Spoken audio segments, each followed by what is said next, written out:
ಬಿಲ್ಲವ ಯುವ ವೇದಿಕೆ ಉಡುಪಿ ಜಿಲ್ಲೆ ಇದರ ವತಿಯಿಂದ ಬಿಲ್ಲವ ಸಮಾಜದ ಅಗ್ರಗಣ್ಯ ಮುಖಂಡ ದಿವಂಗತ ಜಯಶ್ರೀ ಸುವರ್ಣರ ಪುಣ್ಯಾತ್ಮಕ್ಕೆ ಸ್ವರ್ಗ ಪ್ರಾಪ್ತಿಯನ್ನ ಭಗವಂತನಲ್ಲಿ ಪ್ರಾರ್ಥಿಸಿಕೊಳ್ಳುವ ಸಲುವಾಗಿ ಭಜನಾ ಸಂಕೀರ್ತನೆ ಹಾಗೂ ನುಡಿನಮನವನ್ನು ಹಮ್ಮಿಕೊಳ್ಳಲಾಗಿತ್ತು.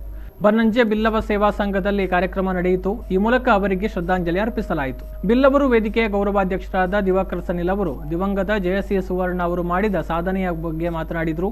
ಜಿಲ್ಲಾ ಬಿಲ್ಲವ ಯುವ ವೇದಿಕೆ ವತಿಯಿಂದ ನಮ್ಮ ಸಮಾಜದ ಹಿರಿಯ ನಾಯಕರು ಆದಂಥ ಜಯಶ್ರೀರವರ ಒಂದು ಶ್ರದ್ಧಾಂಜಲಿ ಸಭೆಯನ್ನು ನಾವು ಇವತ್ತು ಹಮ್ಮಿಕೊಂಡಿದ್ದೇವೆ.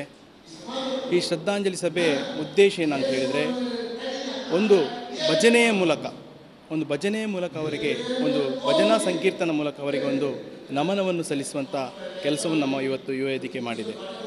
ಇವತ್ತು ಈ ಒಂದು ನಮ್ಮ ಸಮಾಜಕ್ಕೆ ಒಬ್ಬ ಬಹುದೊಡ್ಡ ನಾಯಕರಾದಂತಹ ಜಯಶ್ರೀರವರು ಇವತ್ತು ನಮ್ಮೊಂದಿಗೆ ಇಲ್ಲ. ಆದರೆ ಅವರು ನಮ್ಮ ಸಮಾಜಕ್ಕೆ ಧಾರ್ಮಿಕವಾಗಿ, ಶೈಕ್ಷಣಿಕವಾಗಿ ಭಾಳಷ್ಟು ಕೊಡುಗೆಯನ್ನು ಕೊಟ್ಟಿದ್ದಾರೆ. ಇವತ್ತು ನಾವು ನಮ್ಮೊಬ್ಬ ದೊಡ್ಡ ನಾಯಕನನ್ನು ನಾವು ಇವತ್ತು ಕಳ್ಕೊಂಡಿದ್ದೇವೆ. ಮುಂದಿನ ದಿವಸದಲ್ಲಿ ನಮ್ಮ ಸಮಾಜ ಮುನ್ನಡೆಸುವ ಸ್ಥಿತಿ ಏನಂತೇಳಿ ನಾವು ಭಾಳಷ್ಟು ಚಿಂತೆಯಲ್ಲಿದ್ದೇವೆ.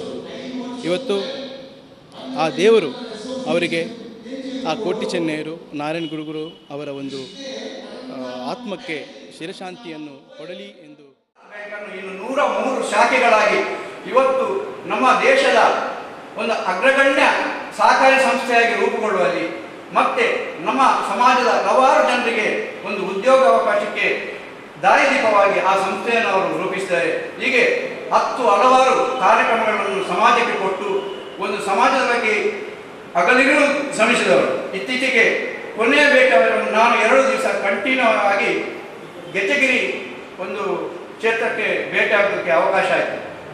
ಅವರು ಹೇಳಿದರು, ನನಗೆ ಪ್ರಾಯ ಆಗಿದೆ, ಇನ್ನು ನಾನು ಇದರಲ್ಲಿ ನೀವೆಲ್ಲ ಬರಬೇಕು ಮೇಲೆ. ನಾನು ಹೇಳಿದೆ, ಇಲ್ಲ ಅಧ್ಯಯನ, ನೀವು ನಿಮ್ಮ ಮಾರ್ಗದರ್ಶನ ಎಲ್ಲರಿಗೂ ಬೇಕಾಗ್ತದೆ ಅಂತ ಹೇಳಿದೆ. ಆದರೆ ಗೆಜ್ಜೆಗಿರಿ ಒಂದು ಕ್ಷೇತ್ರದಲ್ಲಿ ಅವರು ಮಾಡಿದಂಥ ಒಂದು ಏನು ಆ ತಂಡವನ್ನು ಒಟ್ಟು ಮಾಡಿ ಅಲ್ಲಿ ಕೂಡ ನಮಗೆಲ್ಲ ಆ ಒಂದು ಜನಸಂಖ್ಯೆ ಅದೆಲ್ಲ ರೂಪು ಮಾಡಲಿಕ್ಕೆ ಅವರು ತನ್ನ ಕೊಡುಗೆ ನೀಡಿದ್ದಾರೆ.